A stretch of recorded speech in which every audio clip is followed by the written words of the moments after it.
Bureaucrat करते हैं, लूटते हैं, वो लोग हैं ना, तो दंडित उनको किया जाना चाहिए, किस कर्मचारी को, देश को दंडित किया जाना चाहिए।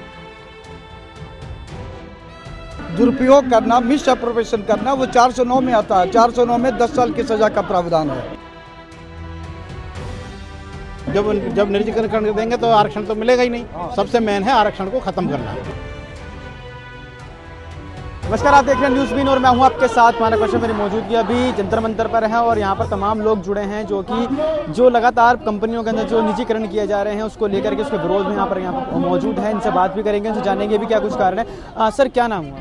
मेरा नाम गौरी शंकर शर्मा है, लोक समाज पार्टी के अध्यक्ष हूँ, पेशे से वकील हैं, और ये श्री बच्चन सिंह करोतिया हैं, लोक समाज पार्टी के राष्ट्रीय महासचिव हैं। सर, क्या कुछ कारण है जिसकी वजह से आज यहाँ पर प्रदर्शन करने में मजबूर हुए? देखिए, हम लोग जो है लोक समाज पार्टी के जब रजिस्ट्रेशन हुआ है, नीतियां स्पष्ट हैं कि किसी भी कीमत में देश में निजीकरण ठेकेदारी नहीं रहनी चाहिए, ना लोक समाज पार्टी की सरकार में रहेगी। और बल्कि उल्टा अटल बिहारी वाजपेयी से लेके अब तक जितनी भी सरकारी संपत्ति प्राइवेट हुई है उनको हम लोग फिर से राष्ट्रीयकरण करेंगे।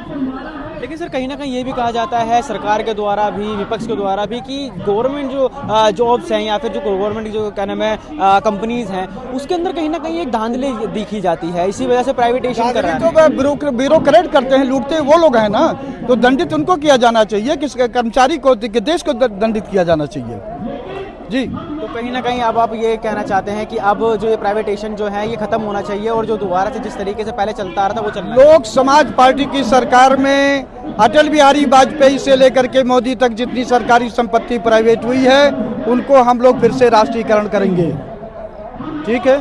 और जो ठेकेदारी में जो लोग लूट रहे हैं, ठीक है, जनता का पैसा, ये 409 का ऑफेंस बनता है। सरकार आपको पैसा दी है कि आप जो के अंतर्गत काम करने वाले लोग हैं उनको पूरा वेतन दो, वो पैसा ना दे करके सरकारी संपत्ति का दुरुपयोग करना, मिस अप्रोप्रिएशन करना, वो 409 में आता है। 409 में 10 साल की सजा का प्रावधान है। हिल जाएंगे जितने लोग रहेंगे। ठीक है सर, अगर आपकी जो मांगे हैं उस पर सरकार कोई कड़ा कदम नहीं उठाती तो अगला क्या है? लोक समाज पार्टी महात्मा गांधी की नीतियों का, डॉक्टर भीमराव अम्बेडकर के कदमों पर हम लोग चल करके देश को इससे नई आज़ादी फिर से दिलवाएंगे। जी सर, क्या नाम? मेरा बच्चन सिंह करोतिया, राष्ट्रीय महासचिव लोक समाज पार्टी। क्या कुछ कहेंगे आज के इस प्रदर्शन? हम निजीकरण के खिलाफ आज लोक समाज पार्टी ने यहाँ धरना दिया है और जब तक ये निजीकरण रद्द नहीं होगा लोक समाज पार्टी के आंदोलन नहीं रुकेगा। और जल्दी ही नवंबर में लोक समाज पार्टी गांधी समाधि से लेकर और जंतर मंतर तक पैदल मार्च करेगी। क्या कुछ कारण मानते हैं सर, सरकार क्यों आखिर जो गवर्नमेंट जो कंपनीज हैं या फिर जो गवर्नमेंट जो ठेकेदार हैं उनको प्राइवेट क्यों करना चाह रही है? ये सरकार 1993 में 91 में जब नरसिम्हा राव सरकार बनी थी तभी से उन्होंने एक उदारीकरण के नाम पर निजीकरण लाए थे, जिसको बीजेपी ने आगे बढ़ा दिया है। इनका ये मंडल कमीशन की जो शर्तें हैं, जो मंडल कमीशन के जो नियम के कानून है उसको विफल करने का मेन मकसद है कि किसी को जब निजीकरण कर देंगे तो आरक्षण तो मिलेगा ही नहीं। सबसे मेन है आरक्षण को खत्म करना, और आरक्षण खत्म होगा तो संविधान खत्म है। कहीं ना कहीं भारतीय जनता पार्टी की सरकार में ही देखने को मिला है, इससे पहले भी देखने को मिला है। भारतीय ये तो पीवी नरसिम्हा राव सरकार से ही हो रहा है। पीवी नरसिम्हा राव साहब की सरकार थी, अटल बिहारी वाजपेयी की सरकार है, ये सरकार तो पूरी तरह आमादा है। वो बैकडोर से करते थे, क्लियर खुले आम कर रहे हैं। अब निजीकरण में कहीं किसी आम स्कूल में या अस्पताल में या कहीं प्राइवेट सरकारी स्कूल उसमें जाके देखो, किसी से पूछो भैया तुम काम कर रहे हो यहाँ कैसे लगे हो, और बता देगा अपने कि मैं इतने पैसे दे के लगा हूँ। 50,000 से लेके 1-1 लाख रुपए की तो बोली लगती है, तब लगाए जाते हैं। वो भी जिस दिन दे दिए तो लगेंगे, नहीं दिए तो नहीं लगेंगे। 1-1 साल के लिए रखे जाते हैं और 1-1 लाख रुपए दे के 1 साल के लिए लगता है, और 8 से लेकर 15,000 रुपये उसको तनख्वाह मिलती है। मगर बेरोजगारी इतनी है, उनको करना पड़ रहा है ये। ठीक है सर, तो और भी लोग इनसे बात करेंगे। सर, क्या नाम? मेरा नाम संजय कुमार। हो चुकी है बाइट।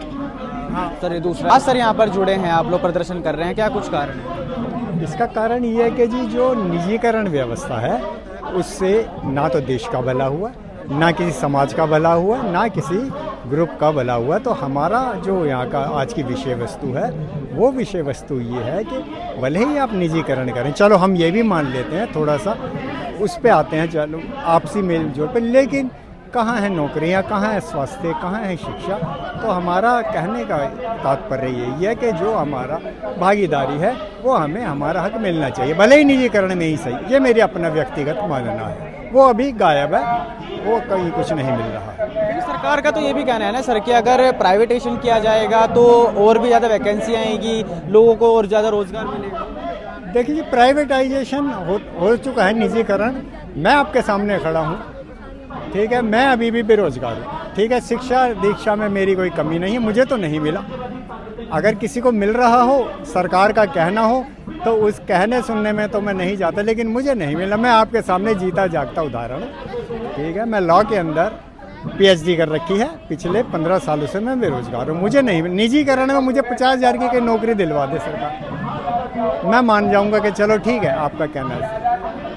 धन्यवाद। ठीक है सर, ठीक है। तो यहाँ पर तमाम लोगों से हमने बात करी जिनका साफ तौर पे कहना है कि जो निजीकरण लगातार देश के अंदर किया जा रहा है, जो जल्द से जल्द रोका जाएगा और एक बहुत बड़ा जो कदम है वो उठाने की यहाँ पर जो बात है वो की जा रही है। बाकी इस वीडियो को लेकर के आपकी क्या राय है, कमेंट सेक्शन जो बता। देखते रहे न्यूज़ बीन। बहुत बहुत धन्यवाद।